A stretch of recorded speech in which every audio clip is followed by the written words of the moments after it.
అధ్యాయం ఇంట్రడక్షన్ భగవద్గీత చెప్పుకుంటూ వస్తున్నాం. భగవద్గీత ఎవరికి చెప్పారు, ఎందుకు చెప్తున్నారు, మనం ఎందుకు భగవద్గీతని చెప్పుకుంటున్నాం అనే దాని మీద చెప్పుకుంటూ వస్తున్నాం.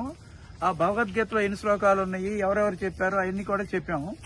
తర్వాత మొట్టమొదటి శ్లోకం ధృతరాష్ట్రుడు చెప్తాడని కూడా చెప్పాము.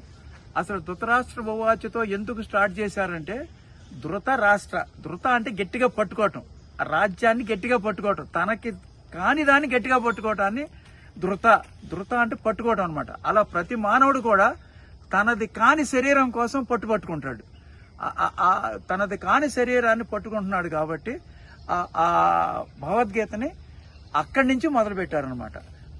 మొన్న గత శ్లోకం ఫస్ట్ శ్లోకం చెప్పుకున్నాం కదా, ధర్మక్షేత్రే కురుక్షేత్రే సమవేత యుయోత్సవ మామక పాండవైచ్ఛవ కిము కుర్వత సంజయుని అడుగుతున్నాడు, ఏం జరిగింది, ఏం జరుగుతుంది, మా పిల్లలకిను పాండురాజు పిల్లలకి యుద్ధంలో ఒకసారి సమావేశం అయ్యారు కదా, ఏమేం జరుగుతుందో నాకు చెప్పు అంటాడు అనమాట. మొట్టమొదటి సంజయుడు ఏం చెప్తున్నాడంటే, దుర్యోధనుడు రథం దిగి ద్రోణాచార్య దగ్గరికి వెళ్తాడు. ఫస్ట్ వెళ్ళి, మనకి భీష్ముడున్నాడు, కర్ణుడున్నాడు, మహావీరులు ఉన్నారు మన సైన్యంలో, అలాగే పాండురాజు సైన్యంలో అంటే పాండవ సైన్యంలో కూడా అర్జునుడు, భీముడు, యుధిష్ఠరుడు, నకులుడు, సహదేవుడు, ద్రౌపదుడు, దుష్టద్యుమ్నుడు వీళ్ళందరూ ఉన్నారు. మీరు ఈ సైన్యాలను గమనించి మనకి విజయం చేకూర్చేటట్టుగా చూడండి అని ద్రోణుడిని అడుగుతాడనమాట. తర్వాత సంజయుడు అర్జునుడు ఏం చేస్తున్నాడో చెబుతాడనమాట. అర్జునుడు పరమాత్మను ఏమని అడుగుతున్నాడంటే, రెండు సేనలకి మధ్యలో సేనయోర్ ఉభయోర్ మధ్య, రెండు సేనలకి మధ్య రథాన్ని తీసుకెళ్లి నిలుపు అన్న తర్వాత నేను చూస్తాను ఎవరెవరు వీరుడు, ఈ సైడ్ ఎవరు, ఈ సైడ్ వీరుడు నేను ఒకసారి చూడాలని రథం మధ్య నిలిపిస్తాడు. కృష్ణ పరమాత్మ రథసారథి.